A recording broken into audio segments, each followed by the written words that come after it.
ಜಯ ಮಾತಾಜಿ എന്തായിട്ട് തിലകം ചാർത്താത്തെ? ഞങ്ങളുടെ കുടുംബത്തിൽ ഒരാള് ഇതായിട്ടുണ്ട്, അത് കാരണം. അങ്ങനെയാണ്. ഹരേ കൃഷ്ണ. അല്ലെങ്കിൽ ചാർത്തണല്ലോ എന്നും. അതെ മാതാജി, എന്നും ഹരേ കൃഷ്ണ ഹരേ കൃഷ്ണ. ഓം നമോ ഭഗവതേ വാസുദേവായ. ഓം നമോ ഭഗവതേ വാസുദേവായ. ഓം നമോ ഭഗവതേ വാസുദേവായ. ഓം അജ്ഞാനതിമിരാന്തസ്യ ജ്ഞാനാഞ്ജനാശലാകയാ ചക്ഷുരുന്മീലിതം യേന തസ്മൈ ശ്രീഗുരവേ നമഃ. നമോ വിഷ്ണുപാദായ കൃഷ്ണപ്രേഷ്ഠായ ഭൂതലേ ശ്രീമതേ ഭക്തിവേദാന്ത സ്വാമിനിധി നാമിനേ. നമസ്തേ സാരസ്വതേ ദേവേ ഗൗരവാണി പ്രചാരിണേ നിർവിശേഷ ശൂന്യവാദി പാശ്ചാത്യദേശധാരിണേ. ജയ ശ്രീ കൃഷ്ണ ചൈതന്യ പ്രഭു നിത്യാനന്ദ ശ്രീ അദ്വൈത ഗദാധര ശ്രീവാസാദി ഗൗര ഭക്തവൃന്ദ. ഹരേ കൃഷ്ണ കൃഷ്ണ കൃഷ്ണ ഹരേ ഹരേ, ഹരേ രാമ രാമ രാമ ഹരേ ഹരേ. ഹരേ കൃഷ്ണ. ശ്രീ ശ്രീ രാധാ ഗോവിന്ദ ടെമ്പിൾ ഇസ്കോൺ മാംഗ്ലൂരിന്റെ ഈശോപനിഷത്ത് ക്ലാസ്സിലേക്ക് എല്ലാവർക്കും സ്വാഗതം. ഹരേ കൃഷ്ണ. ഹരേ കൃഷ്ണ മാതാജി, പ്രണാമം. ഹരേ കൃഷ്ണ, പ്രണാമം. അപ്പൊ നമ്മള് 5 വരെയുള്ള മന്ത്രം കണ്ടു. 6ാമത്തെ മന്ത്രമാണ് നമ്മൾ ഇന്ന് എടുക്കാൻ പോണത്. 5 വരെയുള്ള മന്ത്രം നമുക്കൊന്ന് പറഞ്ഞിട്ട് 6ാമത്തെ മന്ത്രത്തിലേക്ക് പോകാം. ഹരേ കൃഷ്ണ. അപ്പൊ ഫസ്റ്റ് ധ്യാന മന്ത്രത്തിൽ എന്താ നമ്മൾ കണ്ടത്? ധ്യാന ശ്ലോകത്തില്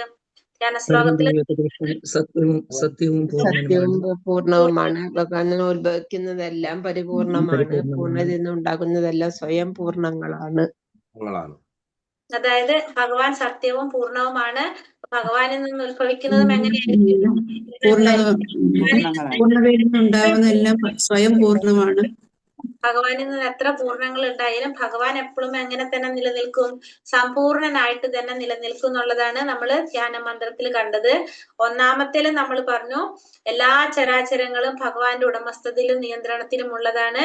ഭഗവാൻ ഓരോരുത്തർക്കും ഒരു വിഹിതം നീക്കി വെച്ചിട്ടുണ്ട്. അത് മാത്രം സ്വീകരിക്കാൻ പാടുള്ളൂ, മറ്റുള്ളവരെ ആശിക്കാൻ പാടില്ല എന്നുള്ളത് 1ാമത്തെ മന്ത്രത്തിൽ നമ്മൾ കണ്ടു അല്ലെ.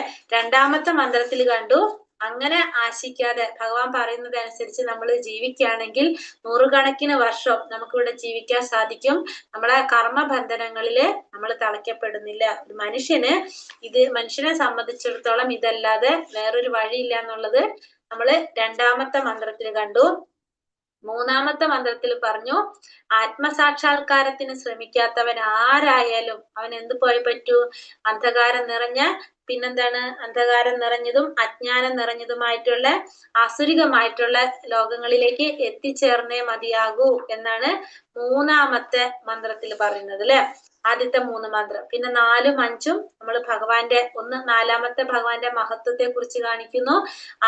5ാമത്തെ ഭഗവാന്റെ വൈരുദ്ധ്യങ്ങളെ കുറിച്ച് കാണിക്കുന്നു. 5ാമത്തെ മഹത്വങ്ങൾ 4ാമത്തിൽ മഹത്വം പറയുന്നത് ഭഗവാൻ സ്വതാമസത്തിലാണെങ്കിലും മനസ്സിനേക്കാൾ വേഗത കൂടിയവനാണ്, മറ്റെല്ലാവരെയും അതിക്രമിക്കുന്നവനാണെന്ന് പറഞ്ഞു. 2ാമത്തെ പറഞ്ഞു ദേവന്മാരുടെ അധിപനാണ്, ദേവന്മാർക്കെല്ലാം അപ്രാപ്യനാണ്, എല്ലാവരുടെയും നിയന്താവും കൂടിയാണ് ഭഗവാൻ. ആ ഭഗവാൻ എല്ലാവരെയും അതിശയിപ്പിക്കുന്നവനാണ് അല്ലെ. ഭഗവാന്റെ മഹത്വത്തില് എല്ലാവരെയും അതിശയിപ്പിക്കുന്നവനാണെന്ന് 4ാമത്തെ മന്ത്രത്തില് നമ്മൾ കണ്ടു. 5ാമത്തത് ഭഗവാന്റെ വൈരുദ്ധ്യങ്ങളാണ്. ഭഗവാൻ ചലിക്കുന്നു, ചലിക്കാതിരിക്കുന്നു. ഭഗവാൻ സ്വധാമത്തിലാണെങ്കിലും വിദൂരസ്ഥനുമാണ്, വിദൂരസ്ഥനാണെങ്കിലും സമീപസ്ഥനുമാണ്. ഭഗവാൻ സകലതിന്റെയും അകത്തും പുറത്തും സ്ഥിതി ചെയ്യുന്നു. 5ാമത്തെ. ഇതുവരെയാണ് നമ്മൾ എടുത്തത്. ഇതുവരെ എല്ലാവർക്കും ഓർമ്മയുണ്ടോ? ഹരേ കൃഷ്ണ. ഓർമ്മയുണ്ട്. ഹരേ കൃഷ്ണ. ഇനി 6ാമത്തെ മന്ത്രം. 6ാമത്തെ മന്ത്രം നമുക്ക് നോക്കാം. ഇപ്പൊ ഭഗവാന്റെ മഹത്വം ഇതൊക്കെ നമുക്ക് മനസ്സിലായില്ലേ. പിന്നെ 6ാമത്തെ മന്ത്രത്തിൽ പറയുന്നത് ആരാണോ ഇതിനെ ബന്ധപ്പെടുത്തി ചിന്തിക്കുന്നത്. ഒരു മിനിറ്റ്, മന്ത്രം എടുക്കട്ടെ. 6.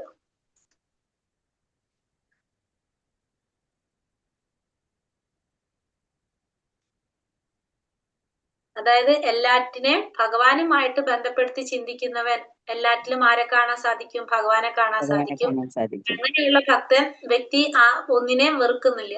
ഭഗവാനുമായിട്ട് ബന്ധപ്പെടുത്തിയാണ് മനസ്സിലായി കഴിഞ്ഞാൽ പിന്നെന്താണ്? ആരോടും വെറുപ്പുണ്ടാവില്ല നമുക്ക്. എല്ലാവരിലും ഭഗവാനെ കണ്ടു കഴിഞ്ഞാൽ പിന്നെ നമുക്ക് വെറുക്കാൻ സാധിക്കും ആരെങ്കിലും? കാരണം എല്ലാവരിലും ആരെയാണ് കാണുന്നത്? ഭഗവാനെയാണ് കാണുന്നത്. അങ്ങനെയുള്ള വ്യക്തിക്ക് ഒന്നിനെയും വെറുക്കാൻ സാധിക്കില്ല. അതാണ് 6ാമത്തെ മന്ത്രത്തിൽ പറയുന്നത്.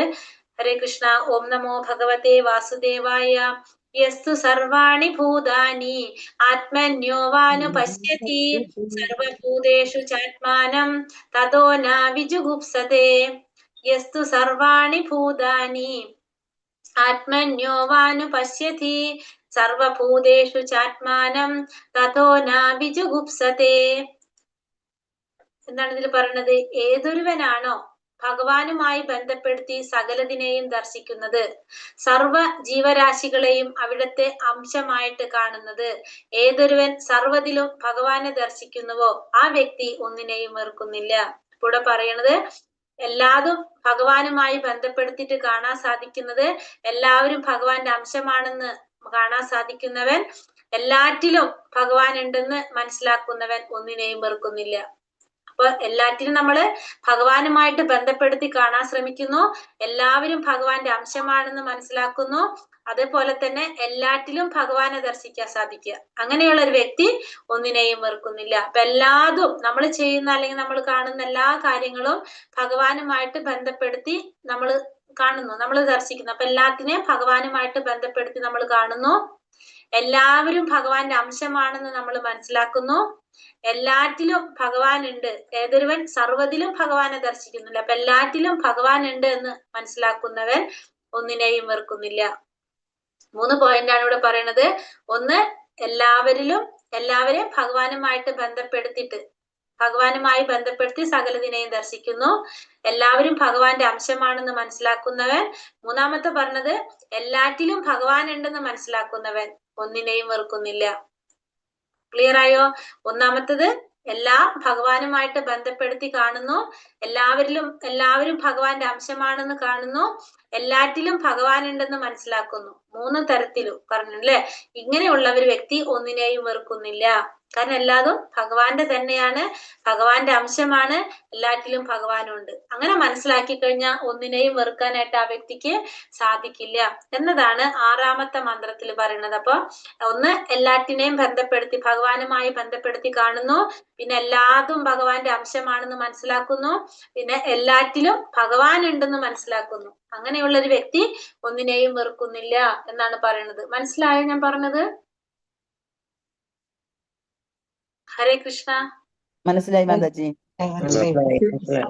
മാതാജി സിമ്പിൾ ആയിട്ടാ പറഞ്ഞിരിക്കുന്നത്. ഏതൊരുവൻ ഭഗവാനുമായി ബന്ധപ്പെടുത്തി കാണുന്നു, എല്ലാവരും ഭഗവാന്റെ അംശമാണ്, എല്ലാറ്റിലും ഭഗവാൻ ഉണ്ടെന്ന് മനസ്സിലാക്കുന്നു. ഈ 3 പോയിന്റാണ് അപ്പൊ അതിലുള്ളത് മെയിൻ ആയിട്ട്. ഒന്ന്, എല്ലാറ്റിനെയും ഭഗവാനുമായിട്ട് ബന്ധപ്പെടുത്തി കാണാം, എല്ലാവരും ഭഗവാന്റെ അംശമാണ് മനസ്സിലാക്കുക. ഇങ്ങനെയുള്ള വ്യക്തി ഒന്നിനെയും വെറുക്കുന്നില്ല അല്ലെ. 3 പോയിന്റ് നമ്മളിവിടെ കണ്ടു. ഒന്ന്, എല്ലാതും ഭഗവാനുമായിട്ട് ബന്ധപ്പെടുത്തി കാണുന്നു, എല്ലാതും ഭഗവാന്റെ അംശമാണെന്ന് കാണുന്നു, എല്ലാറ്റിലും ഭഗവാൻ ഉണ്ടെന്ന് മനസ്സിലാക്കുക. അപ്പൊ ഇങ്ങനെയുള്ള ഒരു വ്യക്തി പിന്നെന്താണ്? ഒന്നിനെയും വെറുക്കുന്നില്ല എന്നതാണ് 6ാമത്തെ മന്ത്രത്തിൽ പറയുന്നത്. പറയാവോ ഒരാള്? ഭഗവാനുമായി ബന്ധപ്പെടുത്തി കാണാൻ സാധിക്കുന്നു, എല്ലാവരും ഭഗവാന്റെ അംശമാണെന്ന് മനസ്സിലാക്കുന്നു, എല്ലാത്തിലും ഭഗവാൻ ഉണ്ടെന്ന് മനസ്സിലാക്കുന്നു. അങ്ങനെയുള്ള വ്യക്തി ഒന്നിനെയും വെറുക്കുന്നില്ല. ഇല്ല. ഹരേ കൃഷ്ണ. അടുത്ത ആള് പറഞ്ഞു. ഹരേ കൃഷ്ണ. എല്ലാറ്റിനെയും ഭഗവാനുമായി ബന്ധപ്പെടുത്തി കാണുന്നു, എല്ലാവരും ഭഗവാന്റെ അംശങ്ങളാണ്, എല്ലാറ്റിലും ഭഗവാൻ ഉണ്ടെന്ന് മനസ്സിലാക്കുന്നു. ഇങ്ങനെയുള്ള വ്യക്തി ഒന്നിനെയും വെറുക്കുന്നില്ല. ഹരേ കൃഷ്ണ. വേറെ ഒരാളും കൂടി പറഞ്ഞേ. എല്ലാവരും ഭഗവാനുമായി ബന്ധപ്പെടുത്തി കാണുന്നു, എല്ലാവരും ഭഗവാന്റെ അംശമാണ്, എല്ലാറ്റിലും ഭഗവാൻ ഉണ്ടെന്ന് മനസ്സിലാക്കുന്നു. അങ്ങനെയുള്ള ഒരു വ്യക്തി ഒന്നിനെയും വെറുക്കുന്നില്ല. ഹരേ കൃഷ്ണ. പറഞ്ഞോളൂ മാതാജി. പറയാൻ പോയത് ജിതി മാതാജി അല്ലേ? എല്ലാവരും ഭഗവാനെ ദർശിക്കുന്നു, ഭഗവാനെ ബന്ധപ്പെടുത്തി കാണുന്നു, എല്ലാത്തിലും ഭഗവാനെ ദർശിക്കുന്നു.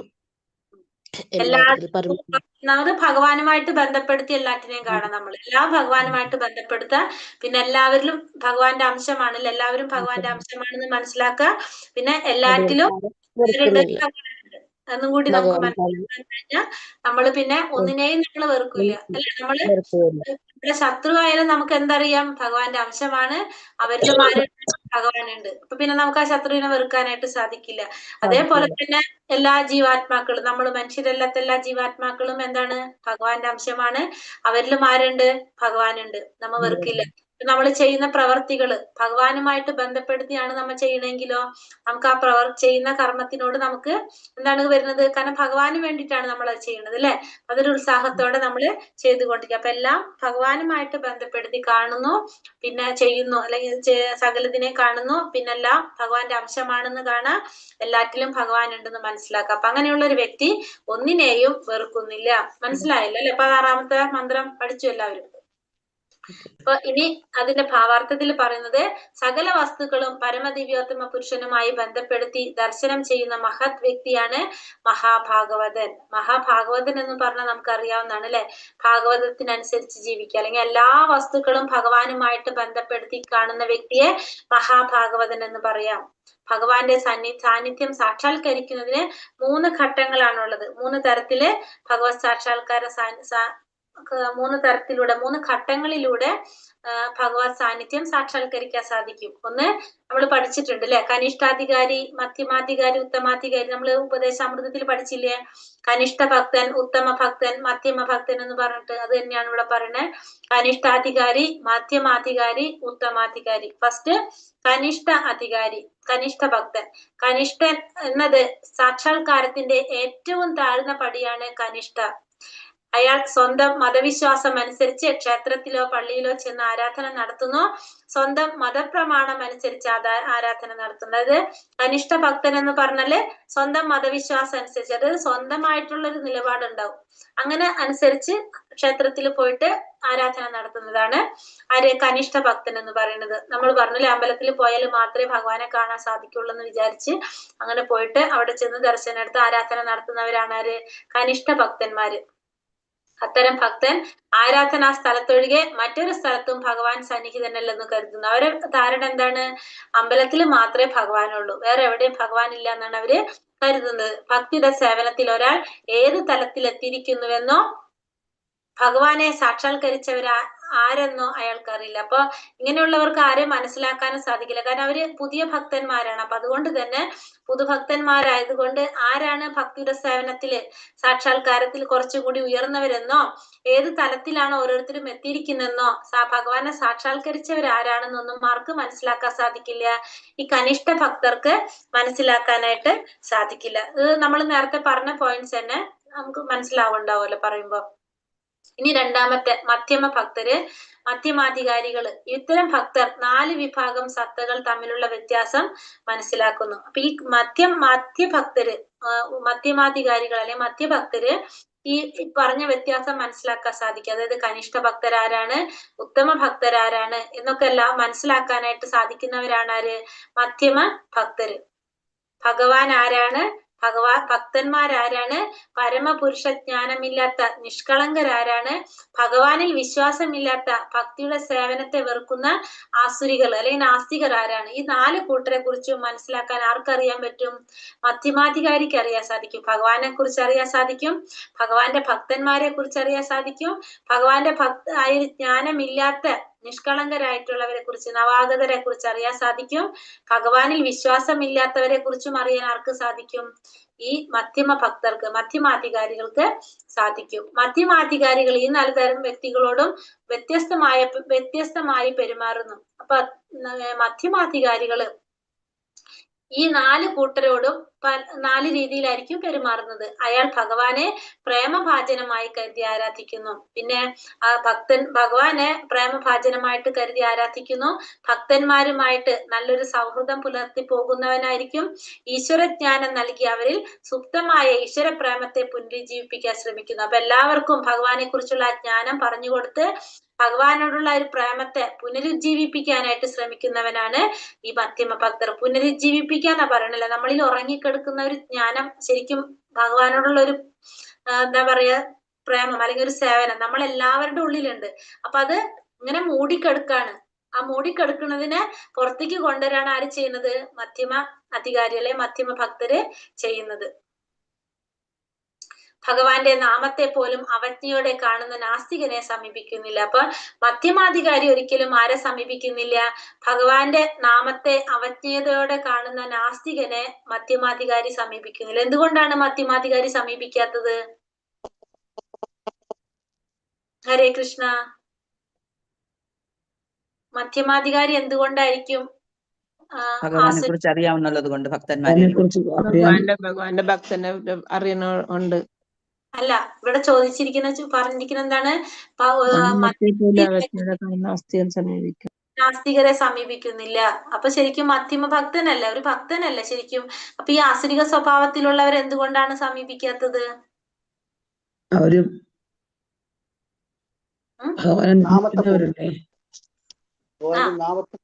ഭഗവാന്റെ ഭക്തി നഷ്ടപ്പെടുന്നതുകൊണ്ടായിരിക്കും. ഭഗവാന്റെ നാമത്തെ അവജ്ഞയോടെ കാണുന്നു. അവജ്ഞയോടെ കാണുന്നതുകൊണ്ടായിരിക്കാം. അതായത് അവരെ നഷ്ടപ്പെടുന്നത് കൊണ്ടല്ല, മധ്യമാധികാരികളുടെ ഭക്തി നഷ്ടപ്പെട്ടു പോകുന്നില്ല. അവരും സ്ട്രോങ് ആയിട്ട് നിൽക്കുന്നവരെയാണ്. ഭക്തി നഷ്ടപ്പെട്ടത് കൊണ്ട് നഷ്ടപ്പെടുന്നത് ഭഗവാന്റെ നാമം ഉച്ചരിക്കുന്നവരുടെ അടുത്ത് ചെല്ലത്തിലാകും. കാരണം അവര് ആസുരികന്മാരല്ലേ, ആസുര. അവനവൻ തന്നെ കൂട്ടുകെട്ട് പിടിച്ചു കഴിഞ്ഞാൽ അവനവൻ തന്നെ താഴ്ന്നില്ലേ.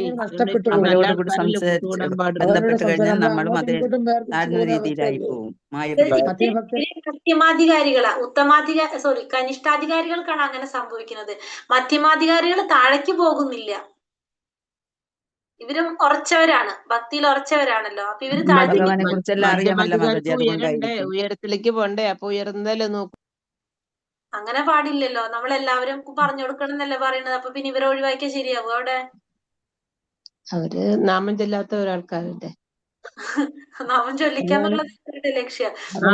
ട്രൈ ചെയ്യും. നമ്മള് പറഞ്ഞു കൊടുക്കുക, ചെയ്യിപ്പിക്കുക. ചെയ്യണമെങ്കിൽ ചെയ്യട്ടെ. നമ്മുടെ ഡ്യൂട്ടി നമ്മൾ ചെയ്തു കൊടുക്കുക.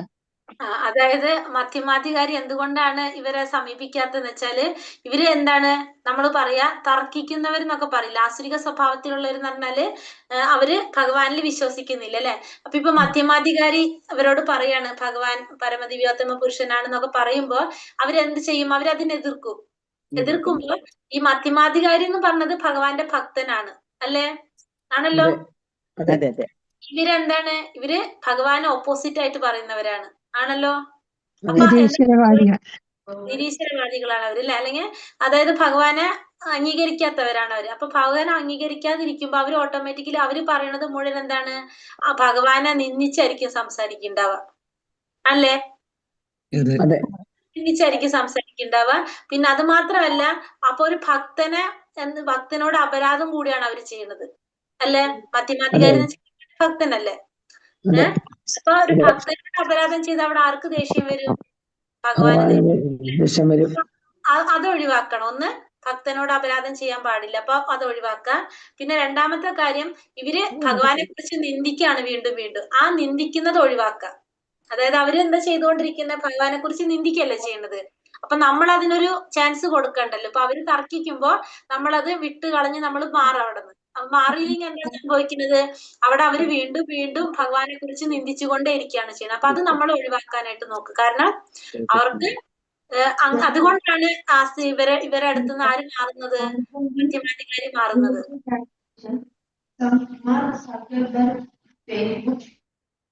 അതായത് ഒരു കാരണം, ഒന്ന് ഭഗവാന്റെ ഭക്തനാണ് മധ്യമാധികാരി. ഇപ്പൊ മധ്യമാധികാരിയെ നിന്ദിച്ചു കഴിഞ്ഞപ്പോ ഭഗവാൻ എന്ത് ചെയ്യും? ഭഗവാൻ അവിടെ പ്രശ്നമാകും. ഒന്ന്. രണ്ടാമത്തെ കാര്യം, ഭഗവാനെ നിന്ദിക്കാൻ പാടില്ലല്ലോ. അപ്പൊ ഭഗവാനെ നിന്ദിച്ച് വീണ്ടും അവർ അപരാധം ചെയ്തുകൊണ്ടിരിക്കുക. കാരണം ഇവർ അസുരികരാണെങ്കിലും ഇവർക്കും കുറെ ചാൻസ് കഴിയുമ്പോൾ ഇവർക്കും എന്താ സാധിക്കും?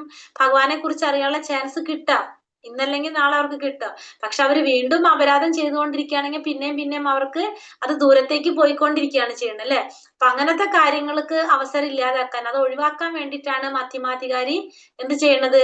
ഇവരെ അവഗണിക്കുന്നത്. മനസ്സിലായോ? ഹരേ കൃഷ്ണ. ഇനി ഉത്തമാധികാരി. മധ്യമാധികാരിയേക്കാൾ ഉയർന്ന നിലയിലാണ് ഉത്തമാധികാരി. അവൻ എല്ലാം ഭഗവാനുമായി ബന്ധപ്പെടുത്തി ദർശിക്കുന്നു. അപ്പൊ മധ്യമാധികാരിയേക്കാൾ ഉയർന്നതാണ് ആര്? ഉത്തമാധികാരി. എല്ലാം ഭഗവാനുമായിട്ട് ബന്ധപ്പെടുത്തി ദർശിക്കുന്നവനാണ് ആര്? ഉത്തമാധികാരി. ആചാര്യന്മാരൊക്കെ ഉത്തമാധികാരിയുടെ നിലയിൽ വരുന്നവരാണ്.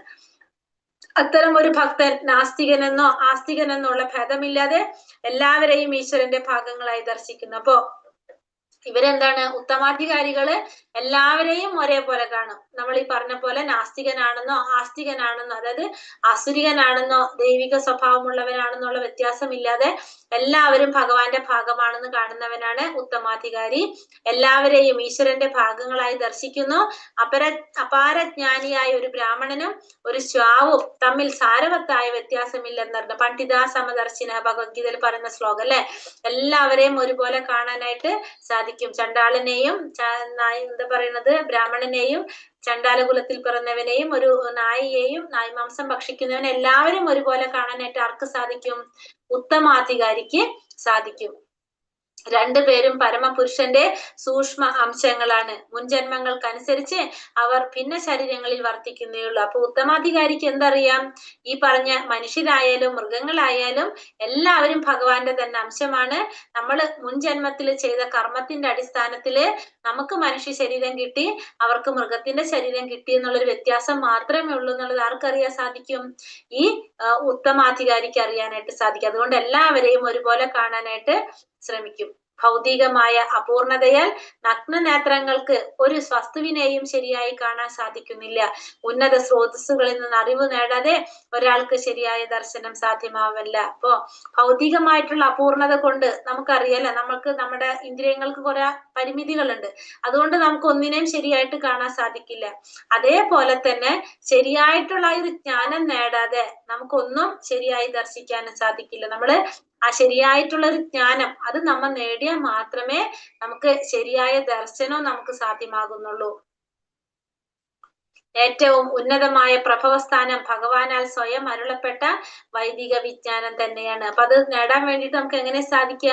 വൈദിക വിജ്ഞാനം. അതിലൂടെയാണ് നമുക്ക് എല്ലാ ശാസ്ത്രങ്ങളും ഇതൊക്കെ ഭഗവാനെ കുറിച്ച് മനസ്സിലാക്കാനായിട്ട് സാധിക്കുന്നത്. വൈദിക സത്യങ്ങൾ പരമപുരുഷനിൽ നിന്ന് ബ്രഹ്മാവിൽ നിന്ന് നാരദ മഹർഷിക്ക്, നാരദനിൽ നിന്ന് വ്യാസ മഹർഷിക്ക്, വ്യാസദേവനിൽ നിന്ന് ശിഷ്യന്മാർക്ക് എന്ന ഗുരുശിഷ്യ പരമ്പരയിലൂടെയാണ് വന്നു ചേരുന്നത്. അപ്പൊ ഈ വൈദിക ജ്ഞാനം എങ്ങനെയാ കിട്ടിയത്? ഭഗവാൻ ബ്രഹ്മാവിന് പറഞ്ഞു കൊടുത്തു, ബ്രഹ്മാവ് നാരദ മഹർഷിക്ക്, നാരദ മഹർഷി വ്യാസ മഹർഷിക്ക്, അങ്ങനെ ആ ഗുരുശിഷ്യ പരമ്പരയിലൂടെ വന്നു ചേർന്നതാണ് ഇത്തരത്തിലുള്ള വൈദിക ജ്ഞാനം. ഇന്നത്തെ കാലത്ത് വേദശാസ്ത്രങ്ങൾക്ക് നിരവധി വ്യാഖ്യാനങ്ങളുണ്ട്. മിക്കവയും വ്യാസദേവന്റെ ഗുരുശിഷ്യ പരമ്പരയിലൂടെ വന്നു വരുന്നവയല്ല. ശ്രീല വ്യാസദേവന്റെ അവസാനത്തേയും പരിപൂർണമായ ഉദാത്തവുമായ കൃതിയാണ് ശ്രീമദ് ഭാഗവതം. അപ്പൊ ഇന്ന് നമുക്കറിയാം കുറേ ശാസ്ത്രങ്ങൾക്ക്, ഈ വേദശാസ്ത്രങ്ങൾക്കൊക്കെ കുറേ വ്യാഖ്യാനങ്ങളുണ്ട്. പക്ഷെ മിക്കതും എങ്ങനെയല്ല, ഈ വ്യാസമഹർഷിയുടെ ഗുരുശിഷ്യ പരമ്പരയിലൂടെ വന്നിട്ടുള്ളതല്ല എന്ന് മനസ്സിലാക്കാം. മാത്രമല്ല വ്യാസമഹർഷിയുടെ ഏറ്റവും പൂർണ്ണമായിട്ടുള്ളതും ഉദാത്തവുമായിട്ടുള്ള കൃതി, അവസാനത്തെ കൃതി ഏതാ പറയണത്? ഭാഗവതം, ശ്രീമദ് ഭാഗവതമാണ്. ഭഗവാൻ സ്വയം അരുൾ ചെയ്തതും വ്യാസദേവൻ ഗ്രന്ഥരൂപത്തിലാക്കിയതുമായ ഭഗവത്ഗീതയുമുണ്ട്. ഇവയാണ് ഏറ്റവും പ്രധാനപ്പെട്ട ദൃശ്യശാസ്ത്രങ്ങൾ. ഇപ്പൊ ഏറ്റവും പ്രധാനപ്പെട്ട ശാസ്ത്രങ്ങൾ ഏതൊക്കെയാ പറയണത്? ഭഗവത്ഗീത. രണ്ട് ഗ്രന്ഥം നമുക്ക് അറിയേണ്ട ആവശ്യമുള്ളൂ, ഭഗവത്ഗീതയും ഭാഗവതവും. വ്യാസദേവന്റെ ഗുരുശിഷ്യ പരമ്പരയിൽ നിന്ന് ശിക്ഷണം ലഭിക്കാത്ത ആരും വേദങ്ങളെ കുറിച്ചുള്ള നിഗമനങ്ങളിൽ എത്തിച്ചേരാൻ ശ്രമിക്കരുത്. അപ്പൊ നമ്മൾ ഈ ശാസ്ത്രങ്ങൾ പഠിക്കണമെങ്കിൽ നമുക്ക് ആരുടെ ഒരു പരമ്പരയിൽ നിന്നായിരിക്കണം വരേണ്ടത്? വ്യാസദേവന്റെ ആ ഗുരുശിഷ്യ പരമ്പരയിലൂടെ ആയിരിക്കണം നമ്മൾ ആ ശിക്ഷണം നേടാൻ ശ്രമിക്കേണ്ടത്. അല്ലാത്തതിൽ നമ്മൾ എത്തിച്ചേരാനായിട്ട് ശ്രമിക്കരുത്. നമ്മളുടെ വഴി മാറിപ്പോകും. നമ്മള് ഒരു ഇതില് വേദാവാധാരത എന്ന് പറഞ്ഞിട്ട്, അതായത് മായയായ അപഹൃത ജ്ഞാനം, അതായത് മായയാൽ അപഹരിക്കപ്പെട്ട ജ്ഞാനത്തോട് കൂടിയെന്ന് ഭഗവത്ഗീതയിൽ പറയുന്നുണ്ട്. അതേപോലെ അവര് തെറ്റായ രീതിയിൽ നേടുന്ന അറിവ് നമ്മൾ ആ രീതിയിൽ പറയുമ്പോൾ എന്താണ്, നമ്മളും ആ വഴിക്ക് പോയി പോകും, നമുക്ക് മനസ്സിലാകുന്നില്ല. അതാണ് സംഭവിക്കുന്നത് അവിടെ. ഭഗവത്ഗീത 18-ാം അധ്യായം 54-ാം ശ്ലോകം അനുസരിച്ച് ഒരു മുക്തന്റെ തലയിൽ എത്തിക്കഴിഞ്ഞ ഒരാൾക്ക് മാത്രമേ ഉത്തമാധികാരിയായി തീരാനും എല്ലാ ജീവജാലങ്ങളെയും സ്വന്തം സഹോദരനായി കാണാനും കഴിയുകയുള്ളൂ. അപ്പൊ ഒരു ഭഗവത്ഗീത 18-ാം അധ്യായം 54-ാം ശ്ലോകത്തിൽ പറയുന്നത് അനുസരിച്ച് എങ്ങനെയാണ് ഒരു ഉത്തമാധികാരിയായി തീരാനായിട്ട് എല്ലാ ജീവാത്മാക്കളും സ്വന്തം സഹോദരനായിട്ട് കാണാൻ സാധിക്കണമെങ്കിൽ എന്താണ് പറഞ്ഞത്? ആ ഒരു തലത്തിലേക്ക് എത്തിച്ചേരണം. ഒരു മുക്താത്മാവിന്റെ ആ തലത്തിൽ എത്തിക്കഴിഞ്ഞാൽ മാത്രമേ ഉത്തമാധികാരിയായിട്ട് മാറാനായിട്ട് സാധിക്കുന്നുള്ളൂ.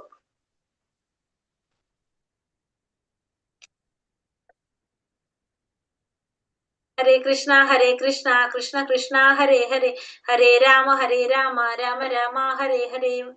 ഹരേ കൃഷ്ണ. 7ാമത്തെ തീർത്തിട്ട് നമുക്ക് ക്വസ്റ്റ്യൻ നോക്കാം.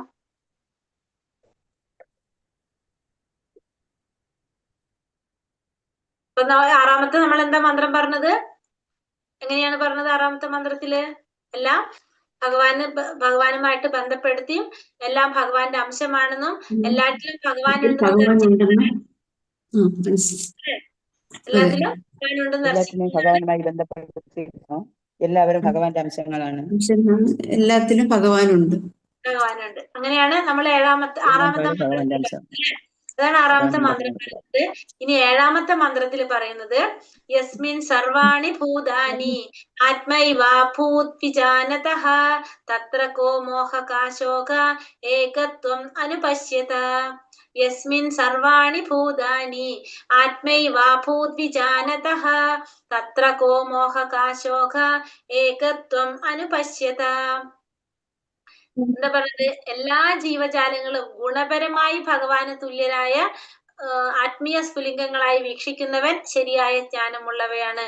അപ്പോൾ അയാൾക്ക് മായ എന്നോ ഭയം എന്നോ എന്തനുഭവപ്പെടാനാണ്? അപ്പോ എല്ലാ ജീവാത്മാക്കളും ഗുണപരമായിട്ട് ഭഗവാന് തുല്യനാണെന്ന് മനസ്സിലാക്കുന്നവൻ ശരിയായ ജ്ഞാനം നേടിയവനാണ്. അപ്പൊ ഭഗവാന്റെ എല്ലാ ജീവാത്മാക്കളും എങ്ങനെയാണ്? ഗുണപരമായിട്ട് ഭഗവാന് തുല്യനാണ്. ഗുണത്തില് തുല്യം, അളവില് വ്യത്യാസം. നമ്മൾ ഉദാഹരണം പറയാറുണ്ട് അല്ലെ? എങ്ങനെയാണ്? സമുദ്രത്തിന്റെ ജലവും ഒരു ബക്കറ്റിൽ ആ സമുദ്രജലം എടുത്തു കഴിഞ്ഞാല് ആ സമുദ്രജലത്തിന്റെയും ബക്കറ്റിലെയും അളവ് വ്യത്യാസമാണ്. പക്ഷെ രണ്ടിനും എന്തായിരിക്കും? ഉപ്പുരസമായിരിക്കും. രണ്ടിന്റെ ഗുണം ഒന്നായിരിക്കും, അളവ് വ്യത്യാസമാണ്. അപ്പൊ അത് തന്നെയാണ് ഇവിടെ പറയണത്. എല്ലാ ജീവാത്മാക്കളും ഭഗവാന്റെ ഗുണപരമായിട്ട് ഭഗവാന്റെ തുല്യമാണെന്ന്, ഭഗവാന് തുല്യമാണെന്ന് മനസ്സിലാക്കുന്നവൻ ശരിയായ ജ്ഞാനം നേടിയവനാണ്. അപ്പോൾ അയാൾക്ക് എന്തില്ല? മായയോ ഭയമോ അനുഭവപ്പെടേണ്ട ആവശ്യമില്ല. കാരണം ശരിയായ ജ്ഞാനം നേടിയ വ്യക്തിയാണെങ്കിൽ എന്താണ്? ഭഗവാനുമായിട്ട് അടുത്ത വ്യക്തിയാണ് അല്ലെ? ഭഗവാനുമായിട്ട് അടുക്കുമ്പോഴാണ്, അതായത് ഒരു ശരിയായ ജ്ഞാനം നേടിക്കഴിഞ്ഞാൽ നമുക്ക് സ്വാഭാവികമായിട്ട് എന്തുണ്ടാവും? നമ്മൾ ഭക്തനാവാണ് ചെയ്യേണ്ടത്. അപ്പൊ ആ ഭക്തനായി കഴിഞ്ഞാൽ പിന്നെ എന്തിന്റെ പേടിയില്ല? എപ്പോഴും ഭഗവാനെ കുറിച്ച് ചിന്തിച്ചിരിക്കുന്ന ഒരു വ്യക്തിയെ മായ പിടിക്കുവോ? ഇല്ല. അതുകൊണ്ട് മായ ഉണ്ടാവില്ല, ഭയം ഉണ്ടാവില്ല. ഇവിടെ എന്താ പറയുന്നത്? 7ാമത്തെ മന്ത്രത്തില് ഭഗവാന്റെ ഗുണപരമായിട്ട് ഭഗവാന് തുല്യനാണ്. എല്ലാ ജീവാത്മാക്കളും ഗുണപരമായിട്ട് ഭഗവാന് തുല്യരാണെന്ന് മനസ്സിലാക്കുന്നവൻ ശരിയായ ജ്ഞാനം നേടിയവനാണ്. അയാൾക്ക് മായയോ ഭയമോ അനുഭവപ്പെടാനില്ല അല്ലെ? എന്തനുഭവപ്പെടാനാണെന്നാ ചോദിക്കുന്നത്? എന്തനുഭവപ്പെടാനാണ് എന്നാ ചോദിക്കുന്നത്? ഇപ്പൊ എല്ലാ ജീവാത്മാക്കളും ഗുണപരമായിട്ട് ഭഗവാന് തുല്യനാണെന്ന് മനസ്സിലാക്കുന്നവൻ ശരിയായ ജ്ഞാനം നേടിയവനാണ്. അപ്പോൾ അയാൾക്ക് മായയോ ഭയമോ അനുഭവപ്പെടാനാണ്. എന്തനുഭവപ്പെടാനാണ് എന്നാണ് ചോദിക്കുന്നത്. മനസ്സിലായോ എല്ലാവർക്കും? ഇത് ഗുണപരമായിട്ട് ഭഗവാന് തുല്യനാണെന്ന് മനസ്സിലാക്കുക. എല്ലാ ജീവാത്മാക്കളും ഗുണപരമായിട്ട് ഭഗവാന് തുല്യനാണെന്ന് മനസ്സിലാക്കുന്നവൻ ശരിയായ ജ്ഞാനം നേടിയവനാണ്. അപ്പോൾ അയാൾക്ക് മായയോ ഭയമോ എന്തനുഭവപ്പെടാനാണ് എന്നാണ് ചോദിക്കുന്നത് ഇവിടെ. അനുഭവപ്പെടേണ്ടതില്ല എന്ന് പറയാം നമുക്ക്. ഹരേ കൃഷ്ണ. ക്ലിയർ ആയോ? 7ാമത്തെ സിമ്പിൾ ആണത് അല്ലെ? ഗുണപരമായിട്ട് ഭഗവാന് തുല്യരാണെന്ന് മനസ്സിലാക്കുക. അതാണ് ശരിയായ ജ്ഞാനം എന്ന് പറയുന്നത്. അപ്പൊ ആ വ്യക്തിക്ക് മായയും ഭയമൊന്നും ഉണ്ടാകുന്നില്ല. ഇതാണ് 7ാമത്തെ മന്ത്രത്തിൽ പറയുന്നത്. 6ാമത്തേല് പറയുന്നത് എല്ലാതും ഭഗവാനായിട്ട് ബന്ധപ്പെടുത്തി കാണാണ് ചെയ്യുന്നത്. 6ാമത്തേല് അല്ലെ? ഭഗവാന്റെ അംശമാണ്, എല്ലാം ഭഗവാനുമായിട്ട് ബന്ധപ്പെടുത്തി കാണുന്നു, എല്ലാറ്റിലും ഭഗവാൻ ഉണ്ടെന്ന് കാണുന്നു. 7ാമത്തേല് പറയുന്നത് എല്ലാ ജീവാത്മാക്കളും ഗുണപരമായിട്ട് ഭഗവാന്റെ അംശമാണ് എന്നറിയുന്നത് ശരിയായ ജ്ഞാനം. അപ്പോ അയാൾക്ക് മായയും ഭയമൊന്നും ഉണ്ടാകുന്നില്ല. അതാണ് 7ാമത്തെ മന്ത്രത്തിൽ പറയുന്നത്. മനസ്സിലായോ? പറഞ്ഞൊരാള്. എല്ലാ ജീവാത്മാക്കളും ഗുണപരമായി ഭഗവാന് തുല്യരാണ്. ഇത് മനസ്സിലാക്കുന്നവൻ ശരിയായ ജ്ഞാനമുള്ളവനാണ്. അയാൾക്ക് മായയോ ഭയമോ ഉണ്ടാകുന്നില്ല. ഹരേ കൃഷ്ണ. ഹരേ കൃഷ്ണ മാതാജി. ഗുണപരമായി എന്ന് പറയുന്നതിന്റെ മീനിങ് എന്താ വരുന്നത്? ഗുണപരമായി ഈശ്വരന് തുല്യരായി. ഗുണപരമായി ഇപ്പൊ തന്നെ ഞാനൊരു എക്സാമ്പിൾ പറഞ്ഞില്ലേ? കടൽ വെള്ളത്തിൽ ഉപ്പിന്റെ അംശമുള്ളത്. അതെ, കടൽ വെള്ളത്തില് അത് തന്നെ പ്രഭു. കടൽ വെള്ളത്തിൽ. ഹരേ കൃഷ്ണ മാതാജി. ഇങ്ങനെയുള്ള ആളെ ഉത്തമാധികാരി എന്ന് പറയത്തില്ലേ? ആരെ? ഇത് ഭഗവാനെ പറ്റിയല്ലേ? ആരെ മാതാജി ഉദ്ദേശിച്ചത്? എനിക്ക് മനസ്സിലായില്ല. അല്ല, എല്ലാ ജീവജാലങ്ങളെ അല്ല, ഇതിൽ ഇങ്ങനെ വിചാരിച്ച് ജീവിക്കുന്നവരെ ഉത്തമാധികാരിയായ ഭക്തനാണെന്ന് പറയാം അല്ലേ? ഇത് മാതാജി പറഞ്ഞത് അജ്ഞാനം നേടിയ വ്യക്തിയാണ് ഉദ്ദേശിക്കുന്നത്. അതെ അതെ അതെ, ജ്ഞാനം നേടിയ ജ്ഞാനം നേടിയ ശരിയായ വ്യക്തി. ജ്ഞാനം മായ ഭയം ഉണ്ടാകുന്നില്ല. എല്ലാ ജീവജാലങ്ങളെയും ഗുണപരമായ ഈശ്വരന് തുല്യം കാണുന്ന ഭക്തനെ ഉത്തമാധികാരിയായിട്ട് കണക്കാക്കത്തില്ല. അതായത് ഈശ്വരന് തുല്യം കാണല്ല, ഈശ്വരന് തുല്യമാണെന്ന് മനസ്സിലാക്കുക. ഗുണപരമായിട്ട് ഈശ്വരന് തുല്യനാണ് എന്ന് മനസ്സിലാക്കുന്ന വ്യക്തി ഉത്തമാധികാരിയാണ്, അതായത് ഭക്തനാണ്. ഭഗവാനെ കുറിച്ച് ആ ശരിയായ ജ്ഞാനം നേടിയ വ്യക്തിയാണ്. അപ്പൊ എല്ലാ ജീവജാലങ്ങളും ഗുണപരമായിട്ട് ഗുണത്തില് നമ്മൾ പറയുന്നുണ്ടല്ലോ എപ്പോഴും, ഗുണത്തില് ഭഗവാന് തുല്യമായിരിക്കും, അളവിലാണ് വ്യത്യാസം. എല്ലാ ജീവാത്മാക്കളും ഭഗവാന്റെ അംശമാണ്, ഗുണത്തിൽ ഭഗവാന് തുല്യരാണ് എല്ലാവരും. ഹരേ കൃഷ്ണ. എല്ലാവരും ഗുണത്തില് ഭഗവാന് തുല്യരാണ്, അളവിലാണ് വ്യത്യാസം പറയുന്നത് അല്ലെ നമ്മളെപ്പോഴും. അതിന് നമുക്ക് എപ്പോഴും ഓർക്കേണ്ടത്, ആ ഉദാഹരണം ഓർത്താൽ നമുക്ക് പെട്ടെന്ന് മനസ്സിലാവും. നിങ്ങൾക്ക് എപ്പോഴും കടലിലെ വെള്ളം കുറച്ച് വെള്ളം വേറെ നമ്മൾ എടുത്തു കഴിഞ്ഞാൽ ആ കുറച്ച് വെള്ളമാണ് ആര്? ജീവാത്മാക്കള്. കടലിലെ വെള്ളം ഭഗവാനാണ് അല്ലെ. അപ്പൊ നമുക്കറിയാം രണ്ടിലും എന്തുണ്ട്? ഗുണം. രണ്ടിന്റെ ഗുണം ഒരേപോലെയാണ്, അതില് ഉപ്പുണ്ട്. പക്ഷെ അളവിൽ എങ്ങനെയാണത്? ഒന്ന് കടലാണ്, ഒന്ന് ബക്കറ്റിൽ കുറച്ച് വെള്ളമുള്ളൂ. അതാണ് ജീവാത്മാക്കളുടെയും ഭഗവാന്റെയും വ്യത്യാസം. എല്ലാ ജീവാത്മാക്കളും ഗുണപരമായിട്ട് ഭഗവാന് തുല്യരാണെന്ന് വീക്ഷിക്കുന്നവൻ ശരിയായ ജ്ഞാനം നേടിയവനാണ്. അയാൾക്ക് മായയോ ഭയമോ ഉണ്ടാകുന്നില്ല. അപ്പൊ അതായത് ശരിയായ ജ്ഞാനം നേടിയ വ്യക്തി. ഹരേ കൃഷ്ണ. ഇവിടെ മധ്യമാധികാരിയും ഉത്തമാധികാരിയും ഒഴികെ മറ്റാർക്കും തന്നെ ഒരു ജീവന്റെ ആധ്യാത്മിക അവസ്ഥയെ ദർശിക്കാൻ കഴിയില്ല. ഇപ്പൊ ഇത് പറയുന്നത്, ഇത് ആർക്കൊക്കെ അറിയാൻ സാധിക്കുള്ളൂ? മധ്യമാധികാരിക്കും ഉത്തമാധികാരിക്കും മാത്രമേ അറിയാൻ സാധിക്കുള്ളൂ. ഗുണപരമായിട്ട് ഭഗവാന് തുല്യരാണെന്നും പിന്നെ എന്താണ് പറയാ, അളവിൽ വ്യത്യാസമാണെന്നും എല്ലാവരും ഭഗവാന്റെ അംശമാണെന്നൊക്കെ മനസ്സിലാക്കാൻ ആർക്കാ സാധിക്കുന്നത്? മധ്യമാധികാരിക്കും ഉത്തമാധികാരിക്കും സാധിക്കും. ഒരു ജീവന്റെ ആധ്യാത്മിക അവസ്ഥയെ ദർശിക്കാൻ വേറെ ആർക്കും കഴിയില്ല. മഹാഭാഗവതനായ ഭക്തൻ സകല വസ്തുക്കളെയും ഭഗവാന്റെ ശക്തി വിശേഷണങ്ങളായി ദർശിക്കുന്നത് കൊണ്ട് എല്ലാറ്റിലും ഏകത്വം ദർശിക്കുന്നു. അപ്പൊ മഹാഭാഗവതൻ, ഭാഗവതനുസരിച്ച് ജീവിക്കുന്ന ഒരു വ്യക്തി, അങ്ങനെ ഒരു വ്യക്തി എല്ലാറ്റിനെയും ഭഗവാനുമായിട്ട് ബന്ധപ്പെടുത്തി ഭഗവാന്റെ ശക്തി വിശേഷമാണെന്ന് മനസ്സിലാക്കി ദർശിക്കുന്നത് കൊണ്ട് എല്ലാറ്റിലും എന്താണ്? ഏകത്വം ദർശിക്കാനായിട്ട്, അതായത് എല്ലാം ഭഗവാന്റെ അംശമാണെന്ന് മനസ്സിലാക്കാനായിട്ട് ആ ഭക്തന് സാധിക്കും. പരമോന്നത പൂർണ്ണത്തിന്റെ, അതായത് ഭഗവാന്റെ അറിയപ്പെടുന്ന 80% ഗുണങ്ങളും വ്യക്തിഗത സ്ഫുലിംഗങ്ങൾക്ക് ജീവാത്മാക്കൾക്കുണ്ട്. എന്നാൽ അളവിന്റെ കാര്യത്തിൽ ഭഗവാനോട് തുല്യരല്ല ജീവാത്മാക്കൾ. പരമപുരുഷന്റെ സൂക്ഷ്മാംശങ്ങളാകയാൽ ഈ ഗുണങ്ങൾ അവയിലും ചെറിയ അളവിൽ കാണുന്നു. അപ്പൊ ഭഗവാന്റെ ഗുണങ്ങളിന്റെ പൂർണ്ണത്തിന്റെ, ഭഗവാന് 100 ഗുണാണെങ്കിൽ ജീവാത്മാക്കള് എത്രയാണ് പറയുന്നത് ഇവിടെ? 80% ഗുണങ്ങള് ജീവാത്മാക്കൾക്കുണ്ട്. ഇവിടെ പറയുന്നത് ഭഗവാന്റെ 80% ഗുണങ്ങളും ആർക്കുണ്ട്? ജീവാത്മാക്കൾക്കുണ്ട് എന്നാ പറയുന്നത്. മനസ്സിലാക്ക. ഭഗവാന്റെ അപ്പൊ എത്രയാണ്? 100 ഇവിടെ. ഭഗവാന്റെ എത്രയാണോ അതിന്റെ 80% ഗുണങ്ങളും ജീവാത്മാക്കൾക്കുണ്ട്. അളവിന്റെ കാര്യത്തിൽ ഭഗവാനോട് തുല്യരല്ല ജീവാത്മാക്കൾ. പരമപുരുഷന്റെ സൂക്ഷ്മ അംശങ്ങളാകയാൽ ഈ ഗുണങ്ങൾ അവയിലും ചെറിയ അളവിൽ കാണുന്നു. അപ്പൊ ഭഗവാന്റെ അംശമായതുകൊണ്ട് തന്നെ ഈ ഗുണങ്ങള് ജീവാത്മാക്കളിലും കാണും. ഭഗവാന്റെ ഗുണത്തിന്റെ ഒരു 80% ആർക്കുണ്ട്? ജീവാത്മാക്കൾക്കുണ്ട്. പക്ഷെ അളവിന്റെ കാര്യത്തില് ഭഗവാനോട് തുല്യരല്ല എന്ന് നമ്മൾ മനസ്സിലാക്കണം. സമുദ്രത്തിലെ ഒരു തുള്ളി വെള്ളത്തിലെ ഉപ്പിന്റെ അളവിനെ മുഴുവൻ സമുദ്രത്തിൽ അടങ്ങിയിട്ടുള്ള ഉപ്പുമായി താരതമ്യം ചെയ്യാൻ കഴിയില്ല. രാസഘടനാപരമായി ഒരു തുള്ളി ജലത്തിലെ ഉപ്പിന് സമുദ്രത്തിൽ മുഴുവനായി അടങ്ങിയ ഉപ്പിന്റെ ഗുണങ്ങളുണ്ട്. നമ്മളിപ്പോ പറഞ്ഞ എക്സാമ്പിൾ തന്നെ പറയാണ് ഇവിടെ. ഗുണപരമായും പരിമാണത്തിലും വ്യക്തിഗത ജീവസത്ത ഭഗവാന് സമനാണെങ്കിൽ ഭൗതിക ശക്തിക്ക് വിധേയനാകുക എന്ന പ്രശ്നം തന്നെ ഉണ്ടാവുകയില്ല. അപ്പൊ ഒന്നും കൂടി നമുക്കത് ക്ലിയർ ആക്കി തരാണ്. ഗുണത്തിലാണ് തുല്യം, അളവിൽ വ്യത്യാസമാണെന്ന് പറഞ്ഞു അല്ലെ. അളവിലും ഗുണത്തിലും തുല്യമാണെങ്കിൽ പിന്നെ ജീവാത്മാവും എന്തുണ്ടാവില്ല? ഈ ഭൗതിക പ്രകൃതിയുടെ അധീനതയിൽ വരുന്നുണ്ടാവില്ല. അത് നമുക്ക് മനസ്സിലാക്കാം. കാരണം ഭൗതിക പ്രകൃതിയുടെ അധീനതയിൽ വരുന്നത് എന്തുകൊണ്ടാണ്? നമ്മള് വ്യത്യസ്തരായത് കൊണ്ടാണ് നമ്മളെ ഭൗതിക പ്രകൃതി സ്വാധീനിക്കാനായിട്ട് സാധിക്കുന്നത്. അല്ലെങ്കിൽ നമ്മള് ആ സ്വാധീനത്തില് നമ്മൾ വിടുന്നില്ല. എല്ലാ ജീവജാലങ്ങളും പക്ഷിമൃഗാദികളും സസ്യജാലങ്ങളും എല്ലാം ഭഗവാന്റെ തടസ്ഥ ശക്തിയുടെ ഉൽപ്പന്നങ്ങളാണെന്ന് ഭഗവത്ഗീത 7:5 പ്രസ്താവിക്കുന്നു. അപ്പൊ എല്ലാ ജീവാത്മാക്കളും എങ്ങനെയാണ്? ഭഗവാന്റെ തടസ്ഥ ശക്തിയുടെ ഉൽപ്പന്നങ്ങളാണെന്ന് ഭഗവത്ഗീതയില് നമ്മൾ കണ്ട കാര്യമാണത്. ആനന്ദമയോഭ്യാസാത് എന്ന് വേദാന്ത സൂത്രം പ്രസ്താവിക്കുന്നു. അതായത് ഭഗവാൻ ഉൾപ്പെടെ എല്ലാ ജീവാത്മാക്കളും നിരന്തരം ആനന്ദം അന്വേഷിക്കുന്നു. അപ്പൊ എല്ലാവരും എന്താണ് ആഗ്രഹിക്കുന്നത്? ആനന്ദമാണ് അന്വേഷിക്കുന്നത്. അത് ആനന്ദമയോഭ്യാസാത് എന്ന് പറഞ്ഞ ആനന്ദമയ അഭ്യാസാത്, അതായത് എല്ലാവരും ആഗ്രഹിക്കുന്നത് ആനന്ദം അനുഭവിക്കാനാണ് ആഗ്രഹിച്ചു കൊണ്ടിരിക്കുന്നത്. ഭൗതിക ലോകത്തിൽ ആനന്ദ കേന്ദ്രം ശരിയല്ലാത്തതിനാൽ ജീവസത്തുകൾ തമ്മിൽ ഏറ്റുമുട്ടലുണ്ടാകുന്നു. ഉദാത്തമായ രാസനൃത്തത്തിന്റെ കേന്ദ്രമായ പരമപുരുഷൻ തന്നെയാണ് ആനന്ദത്തിന്റെ യഥാർത്ഥ കേന്ദ്രം. അപ്പൊ ഭൗതിക ലോകത്തിൽ എന്തില്ല? ഈ ആനന്ദം ഇല്ല. കാരണം ഭൗതിക ലോകം എന്താണ്? ദുഃഖാലയമാണ്, അല്ലെ? കാരാഗ്രഹമാണ് ഭൗതിക ലോകം. അപ്പൊ അവിടെ എന്തില്ല? ആനന്ദം ഇല്ല. അതുകൊണ്ട് തന്നെ എന്താണ് സംഭവിക്കുന്നത്? ജീവാത്മാക്കൾ തമ്മിൽ ഏറ്റുമുട്ടൽ നടക്കുക അവിടെ. അപ്പൊ ആനന്ദത്തിന്റെ പരമമായ കേന്ദ്രം ആര് തന്നെയാണ്? ഭഗവാൻ തന്നെയാണ്. സച്ചിദാനന്ദനാണ് ഭഗവാൻ, അല്ലെ? സത്ത് ചിത്ത് ആനന്ദൻ. ആ പരമാനന്ദം ആർക്ക് മാത്രമേ നൽകാൻ സാധിക്കുന്നുള്ളൂ? ഭഗവാന് മാത്രാണ് നൽകാനായിട്ട് സാധിക്കുന്നത്.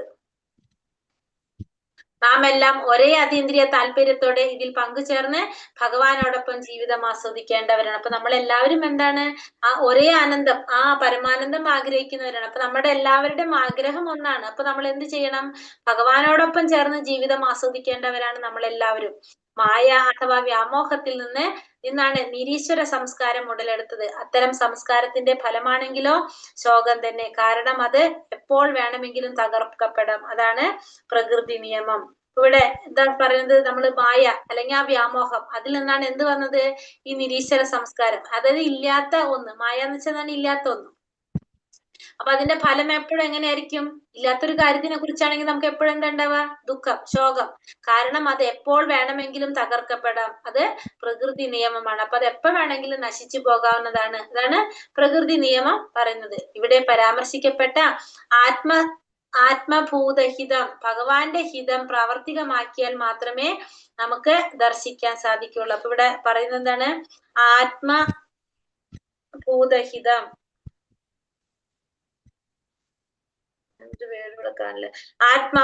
ആത്മഭൂതഹിതം എന്ന ആത്മഭൂതഹിതം, ഭഗവാന്റെ ഹിതം പ്രാവർത്തികമാക്കിയാൽ മാത്രമേ നമുക്ക് ദർശിക്കാൻ സാധിക്കുള്ളൂ. ഈ മന്ത്രത്തിലെ ആത്മഭൂതഹിതയും ഭഗവത്ഗീതയിൽ 18:54 പരാമർശിക്കുന്ന ബ്രഹ്മഭൂതഹിതവും ഒന്ന് തന്നെ. അതായത് പരമോന്നതനായ ആത്മാവ് അഥവാ പരമാത്മാവ് പരമപുരുഷൻ തന്നെയാണ്. അപ്പൊ രണ്ടിലും പറഞ്ഞിരിക്കുന്ന ആരെ കുറിച്ചാണ്?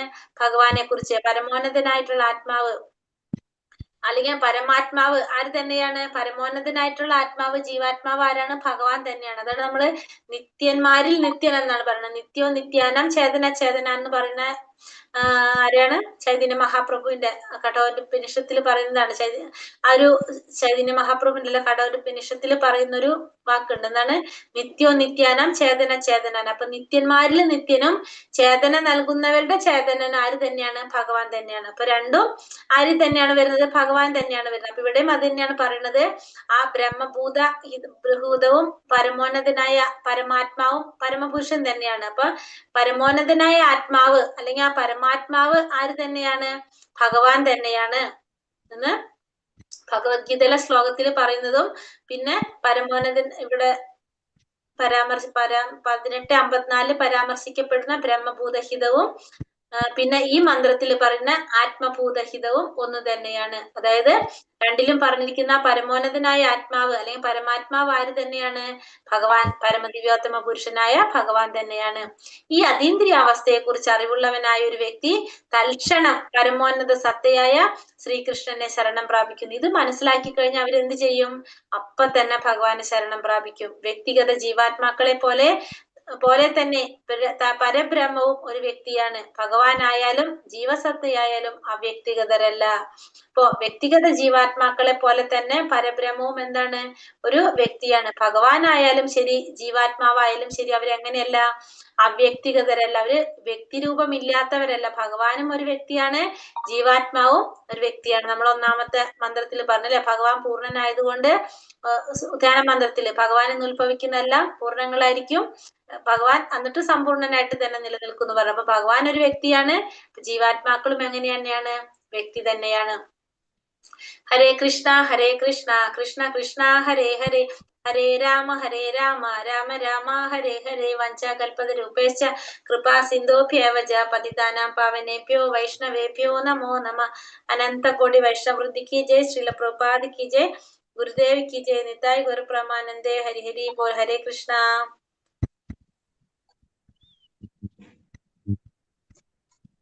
ഹരേ കൃഷ്ണ. ആറാമത്തെ നമുക്ക് ആദ്യം നോക്കിയിട്ട് അഞ്ചാമത്തേക്ക് പോവാം. ആറാമത്തിൽ ഏതാ പറയുന്നത്? ഒന്നാമത്തെ ക്വസ്റ്റ്യൻ, ആറാമത്തെ മന്ത്രം എന്താ പറയുന്നത്? ആറാമത്തെ മന്ത്രത്തില് ഏതൊരുവൻ ഭഗവാനുമായി ബന്ധപ്പെട്ട് സകലതും ദർശിക്കുന്നുവോ സർവ ചരാചരങ്ങളിലും എല്ലാം ഭഗവാന്റെ അംശമാണ്. എല്ലാ കാര്യങ്ങളും ഭഗവാനുണ്ടെന്ന് ഭഗവാനുമായി മനസ്സിലാക്കുന്നവനും ഭഗവാന്റെ ഇതിനെ അംശങ്ങളാണ്. വെറുക്കുന്നില്ല. എല്ലാത്തിനും ഭഗവാൻ ഉണ്ടെന്ന് ഭഗവാനെ മനസ്സിലാക്കുന്നു. കാണുന്നു മനസ്സിലാക്കുന്നവനും ശരിയായ ഒന്നിനെയും ധ്യാനത്തിൽ അടിയവനും എല്ലാം ഭഗവാന്റെ അംശമാണെന്ന് മനസ്സിലാക്കുന്നു. എല്ലാത്തിലും ഭഗവാനെ ബന്ധപ്പെടുത്തി കാണുന്നു. എല്ലാവരിലും ഭഗവാൻ ഉണ്ടെന്ന് മനസ്സിലാക്കുന്നു. ഇങ്ങനെയുള്ള വ്യക്തി ഒന്നിനെയും വെറുക്കുന്നില്ല. ആ ഭാഗവതൻ എന്നറിയപ്പെടുന്നത് ആരാണ്? സകല വസ്തുക്കളും പരമപുരുഷനുമായി ബന്ധപ്പെടുത്തി കാണുന്നു. ചെയ്യുന്ന ഒരു മഹത് വ്യക്തിയാണ് മഹാഭാഗവതം എന്നറിയപ്പെടുന്നത്. വ്യാസമഹർഷി അല്ല, എന്താണ് പറയുന്നത്? സകല വസ്തുക്കളെയും പരമദിവ്യോത്തമ പുരുഷനായിട്ട് ബന്ധപ്പെടുത്തി ദർശനം ചെയ്യുന്നവന്, എല്ലാ വസ്തുക്കളെയും ഭഗവാനുമായി ബന്ധപ്പെടുത്തി കാണുന്നവൻ, എല്ലാവരും ഭഗവാനുമായിട്ട് ബന്ധപ്പെടുത്തി കാണുന്നവനെയാണ് മഹാഭാഗവതൻ എന്ന് പറയുന്നത്. ഭഗവാന്റെ സാന്നിധ്യം സാക്ഷാത്കരിക്കുന്ന 3 ഘട്ടങ്ങൾ എങ്ങനെയാണ്? കനിഷ്ഠാധികാരി, മധ്യമാധികാരി, ഉത്തമാധികാരി. കനിഷ്ഠാധികാരി, മധ്യമാധികാരി, ഉത്തമാധികാരി. അടുത്ത കനിഷ്ഠാധികാരി നട്ട് അവിടെ ആന്നാണ് വന്നിരിക്കുന്നത്, തെറ്റാണ്. കനിഷ്ഠ, മധ്യമ, ഉത്തമാധികാരിയെ വിവരിക്കുക. കനിഷ്ഠാധികാരി എന്ന് പറഞ്ഞാല് നമ്മൾ പറഞ്ഞു പുതിയ ഭക്തന്മാരായിരിക്കും. അവർക്ക് എന്താണ്, അമ്പലത്തില് പോയിട്ട് പ്രാർത്ഥിക്കാന്ന് മാത്രമേ അവർക്കുള്ളൂ അല്ലെ. അമ്പലത്തിൽ മാത്രമേ ആരുള്ളൂ? ദൈവമുള്ളൂ എന്ന് വിശ്വസിക്കാര്. പിന്നെ അതുപോലെ തന്നെ അവർക്ക് എന്തറിയാൻ സാധിക്കില്ല? ഭക്തന്മാരെ കുറിച്ചോ അല്ലെങ്കിൽ ഭഗവാനെ കുറിച്ചോ മനസ്സിലാക്കാനായിട്ട് സാധിക്കണമെന്നില്ല അവർക്ക്. അങ്ങനെയുള്ളവരാണ് മധ്യമ ധർമ്മത്തിനനുസരിച്ച് പ്രാർത്ഥന ചെയ്തു പോകുന്നവര്, മതധർമ്മത്തിനനുസരിച്ച്. അങ്ങനെയുള്ളവരാണ് കനിഷ്ഠാധികാരികള്. മധ്യമാധികാരികൾ എന്ന് പറഞ്ഞാല് നമ്മൾ പറഞ്ഞു 4 തരത്തിലുള്ളവരെ തിരിച്ചറിയാൻ സാധിക്കുന്നത്: ഭഗവാനെ കുറിച്ചും ഭഗവാന്റെ ഭക്തന്മാരാരാണെന്നും പിന്നെ നിഷ്കളങ്ക ഭക്തര്, പരമപുരുഷ ജ്ഞാനമില്ലാത്ത നിഷ്കളങ്കരെ കുറിച്ചും ഭഗവാനിൽ വിശ്വാസമില്ലാത്തവരെ കുറിച്ചും ഈ 4 കൂട്ടരെ അറിയാൻ സാധിക്കുന്നവരാണ് രണ്ടാമത്തെ കൂട്ടര് മധ്യമാധികാരികൾ എന്ന് പറയുന്നത്. അവര് ഭഗവാനെ പ്രേമഭാജനമായിട്ട് കരുതി ആരാധിച്ചുകൊണ്ടേയിരിക്കും. ഭക്തന്മാരുമായിട്ടുള്ള സൗഹൃദം നിലനിർത്തുന്നു. പിന്നെ നിഷ്കളങ്കരായവർക്ക് ഈശ്വരജ്ഞാനം നൽകുന്നു. പിന്നെ ഈശ്വര പ്രേമത്തെ പുനരുജ്ജീവിപ്പിക്കാനായിട്ട് ശ്രമിക്കുന്നു. ഭഗവാന്റെ നാമത്തെ അവജ്ഞയോടെ കാണുന്നവരെ ഇവര് സമീപിക്കുന്നില്ല എന്നാണ് മധ്യമാധികാരികളെ കുറിച്ച് നമ്മൾ കണ്ടത്. ഇനി അടുത്തത് ഉത്തമാധികാരി എന്ന് പറഞ്ഞു കഴിഞ്ഞാല് മധ്യമാധികാരികളെക്കാൾ ഉയർന്ന നിലയിലുള്ളവരാണ് ഉത്തമാധികാരി. ഭഗവാനുമായിട്ട് ബന്ധപ്പെടുത്തി എല്ലാറ്റിനെയും ദർശിക്കുന്നവരാണ് ഉത്തമാധികാരി. അവർക്ക് എന്തില്ല? ഒരാൾ ആസുരികനാണോ നാസ്തികനാണെന്നുള്ളൊരു ആർക്കില്ല. 2 കൂട്ടരെയും ഭേദമില്ലാതെ എല്ലാവരെയും ഒരേപോലെ ഭഗവാന്റെ ഭാഗമായിട്ട് ആര്? ഉത്തമാധികാരി.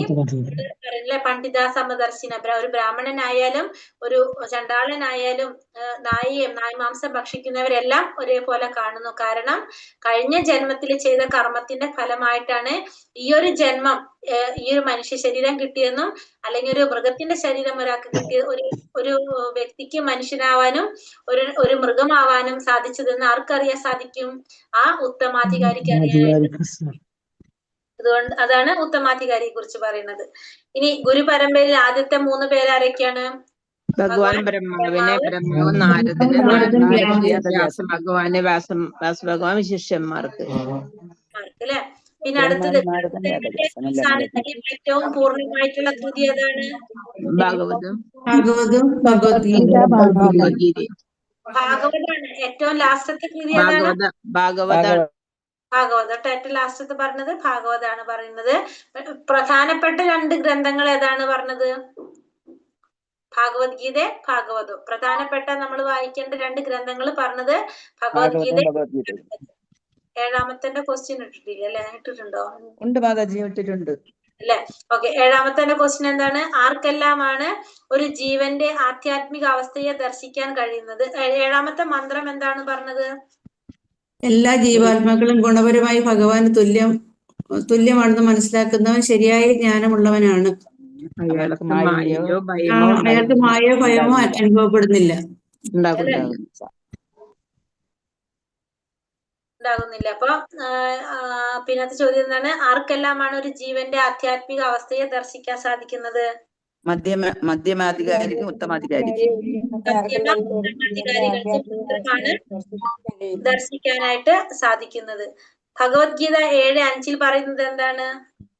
എല്ലാ ജീവാത്മാക്കൾക്കും ഭഗവാന്റെ എല്ലാ തടസ്സ ജീവജാലങ്ങൾക്കും ശക്തിയുടെ ഭക്ഷണമൃഗാദികൾക്കും സസ്യജാലങ്ങളും എല്ലാം ഭഗവാന്റെ തടസ്സശക്തി ആയി തടസ്സശക്തിയുടെ ഉൽപ്പന്നങ്ങളാണ് അല്ലെ? എന്നല്ലേ പറഞ്ഞത്? എല്ലാ 7:5 ശ്ലോകത്തിന്റെ മീനിങ് എഴുതിയാൽ മതി അവിടെ നിങ്ങൾ കേട്ടോ. അപ്പൊ കുഴപ്പമില്ല, അത് പിന്നെ അറിയാവുന്നതാണ്, കുഴപ്പമില്ല. ഭഗവത്ഗീത 7:5 പ്രസ്താവിക്കുന്നത് എന്തെന്നല്ല ചോദിക്കുന്നത്. ഇതിൽ കുറച്ച് കുറവായിരിക്കും കൊടുത്തിണ്ടാവും, പകുതിയിൽ ശരിക്കും കൊടുത്തിണ്ടാവുമല്ലോ. വേദാന്ത സൂത്രം 1:12 ആനന്ദമയോഭ്യാസാത് എന്ന് പ്രസ്താവിക്കുന്നത് എന്താണ്? എല്ലാവരും നിരന്തരം ആനന്ദം അന്വേഷിക്കും. ആനന്ദം അനുഭവിക്കാനായിട്ട് ആഗ്രഹിക്കുന്നവരാണ് അല്ലെ? ഭഗവാൻ ഉൾപ്പെടെയുള്ള എല്ലാ ജീവാത്മാക്കളും, ഭഗവാൻ ഉൾപ്പെടെയുള്ള എല്ലാ ആത്മാക്കളും, എല്ലാ ആത്മീയ സത്തുകളും പ്രകൃത്യ ശാശ്വതമായ ആനന്ദത്തിനായി ഉദ്ദേശിക്കപ്പെട്ടവരാണ്. അതാണ് അവിടെ ആനന്ദമയോഭ്യാസാത് എന്ന് പറയുന്നത്. എല്ലാവരും, ഭഗവാൻ ഉൾപ്പെടെ എല്ലാവരും എന്താ ആഗ്രഹിക്കുന്നതാണ്? ആനന്ദം ആഗ്രഹിക്കുന്നവരാണ്. സച്ചിദാനന്ദൻ ഭഗവാൻ നമുക്കറിയാം, സച്ചിദാനന്ദൻ. ഇത്രേ ഉള്ളൂ. ഹരേ കൃഷ്ണ. സമയം ഇപ്പൊ 6ഉം 7ഉം നമുക്ക് മനസ്സിലായി എല്ലാവർക്കും. ഇപ്പൊ 6ഉം 7ഉം എളുപ്പല്ല അത് രണ്ടും. ഈ 8ാമത്തെയും കൂടി നാളെ എടുത്തിട്ട്, നാളെ 8ാമത്തെ എടുക്കുക, നമുക്ക് റിവിഷൻ കൊടുക്കാം നാളെ. 8ാമത്തെ ജസ്റ്റ് തുടങ്ങാം, നമുക്ക് തുടങ്ങി വെക്കാം. അപ്പൊ നാളെ എളുപ്പാവില്ല. 7 വരെ തിങ്കളാഴ്ച പരീക്ഷ വെക്കല്ലേ കേട്ടാ. ചൊവ്വാഴ്ച തിങ്കളാഴ്ച ട്രെയിനിലാണ്, അതുകൊണ്ടാ നെറ്റ് കിട്ടില്ല. ഞാൻ തിങ്കളാഴ്ച ഇല്ല, അതുകൊണ്ടാ ചൊവ്വാഴ്ച വെക്കും, അല്ലെ ബുധനാഴ്ച. തിങ്കളാഴ്ച അത് ഇവരോട് പറയേണ്ടി വരും. കാരണം ഒരു ദിവസം എടുക്കാണ്ടിരിക്കാൻ അല്ല, പറ്റില്ല. തിങ്കളാഴ്ച അല്ല 9ഉം 10ഉം ശ്ലോകം എടുത്തോളൂ, എന്നിട്ട് ചൊവ്വാഴ്ച പരീക്ഷ വെക്കുക. അങ്ങനെ ചെയ്താ പോരെ? അങ്ങനെയുള്ളവർക്ക് വേണമെങ്കിൽ 8ാം ബാച്ചിൽ കയറാമല്ലോ മാതാജി എക്സാം എഴുതാൻ. അങ്ങനെ ചെയ്യാലോ. 9ഉം 10ഉം ശ്ലോകം എടുക്കുക, എന്നിട്ട് ചൊവ്വാഴ്ച പരീക്ഷ വയ്ക്കുക. എനിക്ക് പറയാൻ പറ്റില്ല തന്നെ. കാരണം വെച്ച് കഴിഞ്ഞാല് ഇവര് മറക്കും. 9ഉം 10ഉം ഇടയിൽ എടുത്തു പോയി കഴിഞ്ഞാൽ ഇവർക്ക് ഇഷ്ടാവില്ല അല്ലെ? മാതാജി അത് അതെ, തലാട്ടും എല്ലാവരും. തിങ്കളാഴ്ച വണ്ടിയിലാണല്ലോ ഈശ്വര, അതുകൊണ്ടാ. ഇല്ല മാതാജി, പിന്നെ എഴുതാം. മാതാജി ഈ ബുക്ക് വാങ്ങിക്കാൻ കിട്ടില്ലേ മാതാജി? മാതാജി ബുക്ക് വാങ്ങിക്കാൻ കിട്ടില്ലേ? മേടിക്കാൻ കിട്ടും മാതാജി. മേടിക്കണം നിർബന്ധമില്ല.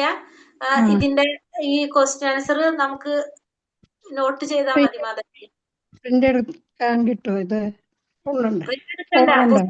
പുസ്തകം മേടിക്കുകയാണെങ്കിൽ മേടിക്കാം, പക്ഷെ ഇത് ബുക്ക് മേടിച്ച് വരുമ്പോ സമയം പിടിക്കില്ലേ മാതാജി? ഒരു കാര്യം ചെയ്താൽ മതി. ഒന്നുകിൽ ഇതിന്റെ എന്താ പറയാ ക്വസ്റ്റ്യനും ഇതിന്റെ ആൻസർ എഴുതി വെച്ച് കഴിഞ്ഞാല് ഈ ബുക്കിലെ എല്ലാതും കവർ ചെയ്തിട്ടാണ് നമ്മൾ ഇട്ടിരിക്കുന്നത്.